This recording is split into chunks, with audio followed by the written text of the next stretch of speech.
We are fast approaching the end of the first season of the Overwatch League. Stage 3 just wrapped up and it was a crazy set of weeks full of stories and certainly no shortage of drama.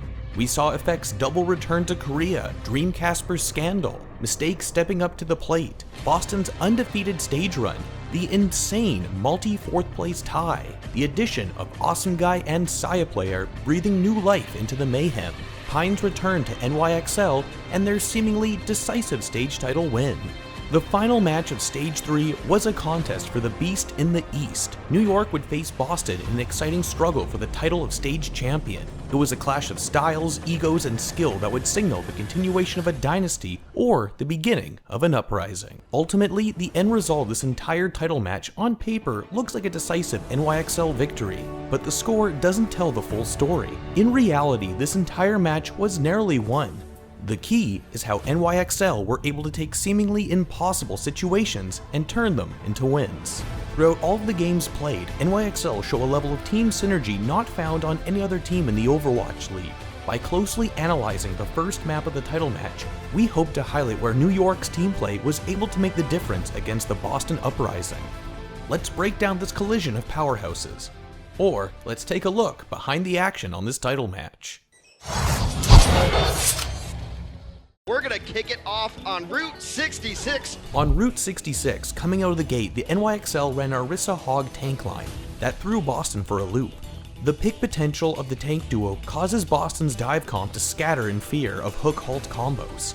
JjoNak gets first blood, and the Uprising's disjointed dive gets picked apart. The first point is capped with relative ease. Well, 2 quick kills coming in here for the NYXL. That is definitely going to set them up nicely here for this first point. It was a super underwhelming Widow battle, but they just walked the cart in. They put Orisa and Roadhog there. No one was able to get onto that, and we'll see if Boston wants to try to adjust to this. However, Boston are able to quickly rally and halt NYXL's progress. While Pine is winning his Widow duel with Mistakes, the rest of Boston hold their own, with Neko picking JjoNak, showing there may be competition for the title of Best Zen in the league. Note also does a great job of chasing down and focusing targets. However, most notably, Striker pops off taking out both Arc and Pine. Seeing that their Ryujehong tank line wasn't proving to be effective, New York decided to run a traditional dive comp, with Mono switching to Winston and Meko to Diva. This decision proves to impact the rest of the first map as NYXL's following push dominates Boston. The tanks can now better rush down and focus targets. Saebyeolbe rushes with them and gets some excellent picks to decisively end this fight, resulting in a team kill. Saebyeolbe throws the pulse in, and it's a wipeout. Boston Uprising, they're getting run over.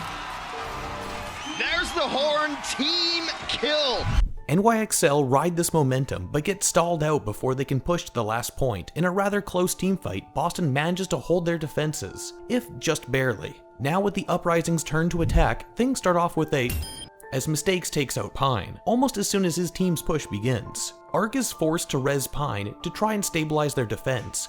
However, shortly after, Striker eliminates Arc's Mercy, but this initial momentum is cut short when the two teams engage by the gas station. With NYXL's primary source of healing gone, Boston has the upper hand, but this is a great example of where the synergy of JjoNak, Mono, and Saebyeolbe turned the odds in NYXL's favor, in a moment that may have decided the outcome of the entire map. Following Arc's death, Striker also gets Pine. As well, Mono dives and kills Mistakes. The teamfight slowly snowballs in Boston's favor, and just when Mono is about to experience Striker's Pulse Bomb, experience tranquility. A well-timed Transcendence from JjoNak keeps him alive.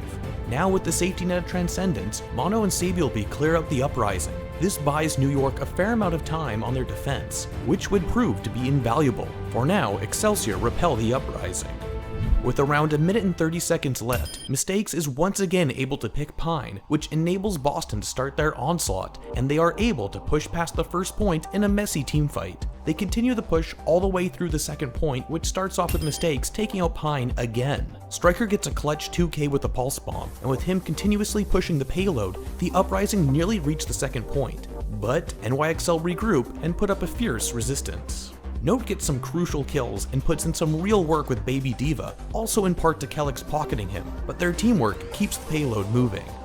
Going to the final point, the Uprising invest heavily in the teamfight, using most of their ultimates. Neko is forced to use Transcendence, but Saebyeolbe still gets Kelix with a Pulse Bomb. Pine gets his revenge on Mistakes, forcing Kelix to use Valkyrie and res him. New York are able to push them back with some well-timed ults and target prioritization. Mono in particular made great use of his primal rage to disrupt Uprising's backline and pin the revived mistakes against the wall helplessly. With 40 seconds left, Boston has one last push. With 3 ultimates, NYXL have a huge advantage over the staggered Uprising. Both Mono and Pine take out their Uprising counterparts. No creates space with the Diva Bomb, only to get taken out by Saebyeolbe before he can get back in the mech. Saebyeolbe continues to do what he does best, destroying people, with some help from his supports. Despite an incredibly close set of fights, NYXL take map 1.